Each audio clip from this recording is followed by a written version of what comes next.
we're up here in the Sudbury area visiting the River Valley Garnet Mine, or occurrence, however you want to say it. It's been a while, it usually has been, but we're going to visit this today.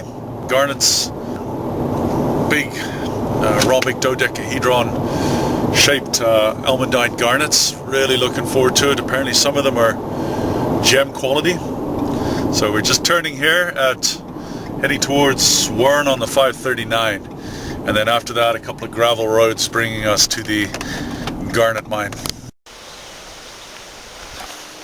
So we're just outside River Valley, and we're heading northwards towards I believe Noranda Mines Road. Actually it's Erna Mines Road, not Noranda Mines. Don't know what I was thinking. So this is a gravel road here. There's a road just back there to an operational mine on the right. Don't take it, stay left. I must admit, I think the obvious choice here is just stay on the main track. There are all sorts of little roads going off to the left and right. Stay on the main track, and at this point, what's happening, Jeff? I think this is that black granite. Black granite. Go right. The road has degenerated. Actually, the black granite quarry, quite impressive back there looking. Go nice and slow here, just so we don't hit any animals. Remember that day you did the rally driving up at Craigmont, buddy? Yeah. Robillard Mountain? That was an impressive day. Oh, I would say it's walking time here, brother. Bug net is absolutely essential. As are the boots. Can't wear the sandals out here. Here's my bug net. Of course, the bug net, you got to have some way to zip it up across your face as well, which is what I'm going to do there. What was that movie with the guy in Alaska? Oh, it's got everything you could ever want.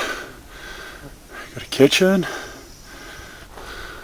Oh, even got a washroom, man, right there. Outhouse. I'm walking along and I'm getting this lovely smell of like sage, and it's coming from these bushes here. So we were wondering whether we were on the right track, and Jeff spotted these broken shards here on the path. That is clearly a schist. Any luck? Slow. So I must admit, we're a little bit disorientated, but right where we found our schist, and according to the Google map, we've just found a path as well. So Jeff's thinking to access from the back end of the usual route. It's a well-trodden path, so let's give it a try. So across this open hump of rock, I just heard Jeff say we're here. You can see the garnets just breaking open this stuff. You can see tops of various garnets. Oh, there we go. So there's the top of a face there. Look at that. So that's not your rhombic dodecahedron. That's a different shape altogether. Okay.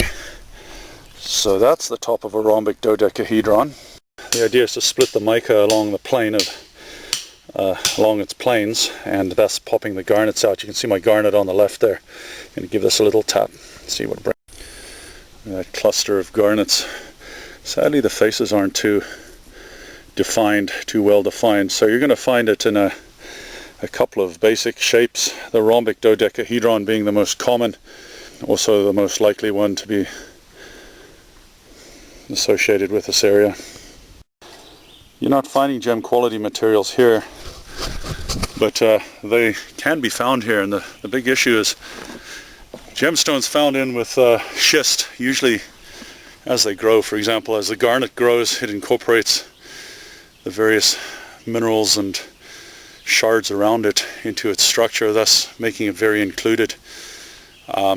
However, if you've got a schist that is developed from, instead of say clays and shales, as this has, it's developed from say limestone, a pure limestone. Limestone dissolves very easily, and therefore the eugrandite family of garnet, this being in the pyrrolspite family, the eugrandite family is far less included. Eugrandite, you'll typically know the difference.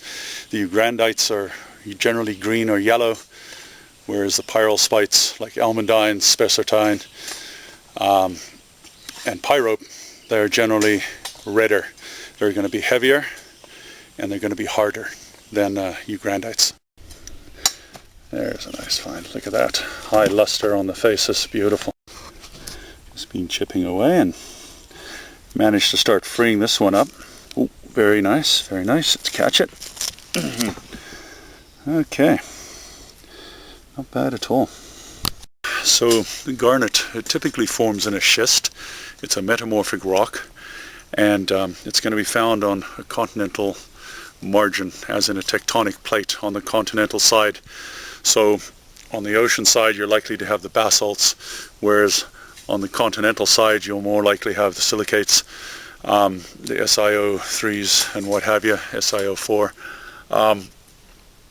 And that's basically where your garnet's going to be forming. It starts off, the rock under pressure and heat will go to slate, and you'll know slate because when you cleave it off in thin plates, it can hit the ground with almost like a tinny sound, right?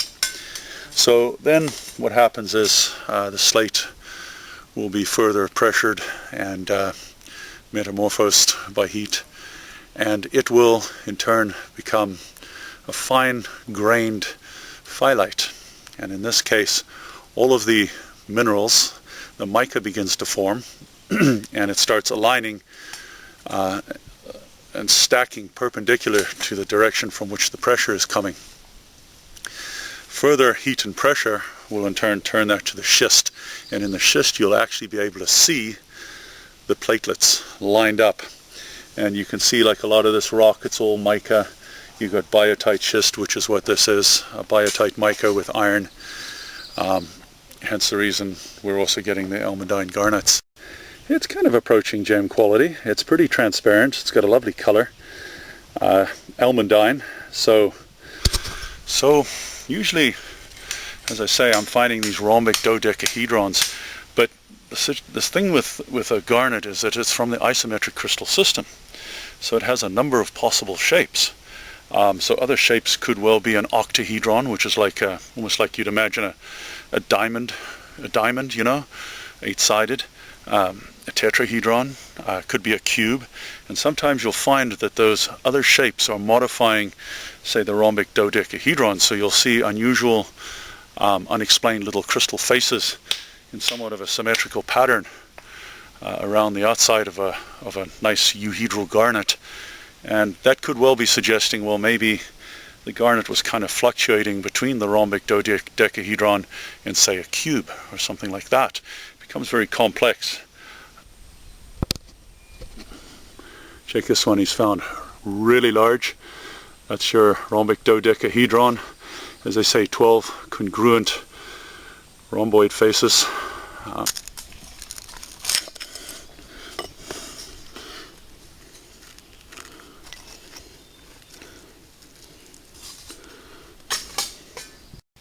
Careful chipping has revealed this cluster of garnets. It's hard to imagine they used it for abrasives. It has a hardness of 7.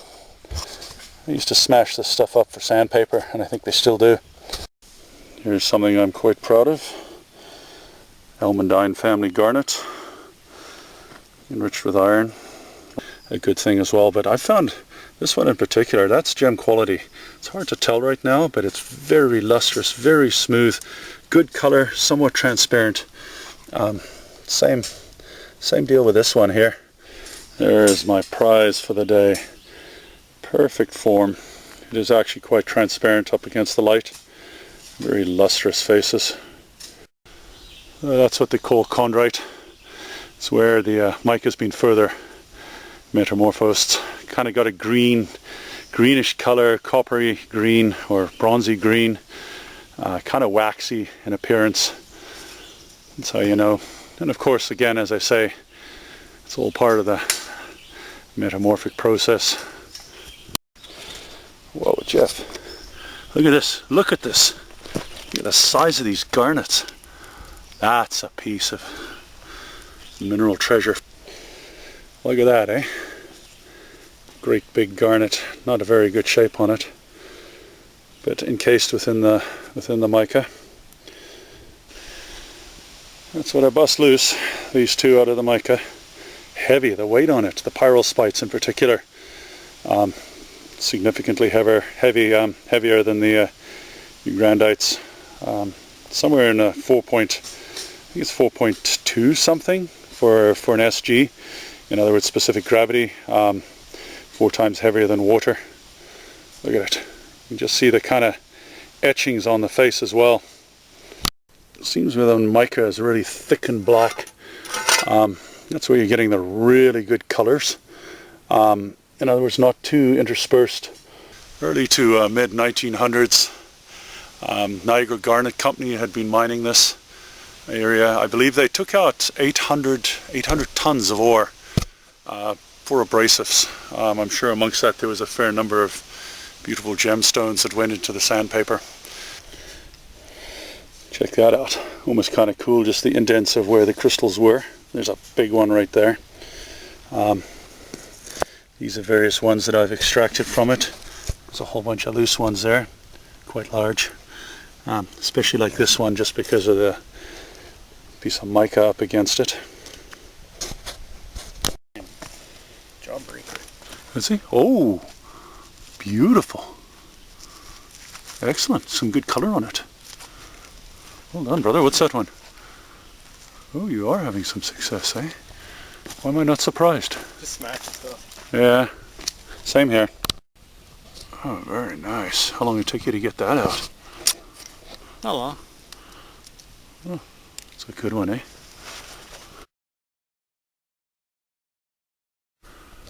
Wow, Jeff. We're beat. We're done. Hot. Lots of bugs. So we're heading up to Cobalt now. We're staying at Haileybury. So that should be a nice little night. Here we go. Sorry. Bugs are getting real bad now. Definitely hot and tired now. Can't wait for a beer in Haileybury. Man, that's a walk and a half with that bucket in the heat. I think what we did is we looped around and we came at the deposit from the north side. Apparently there's a path coming in from the south. Can't find it. Flies. Are they black? No, they're horseflies, man. Horseflies, man. Butterflies, Butterfly. Mosquitoes. Come on, buddy. Out. You can do it. That's just happened, man. This was not here on our way in. How did this? He must have done a head-on into another car.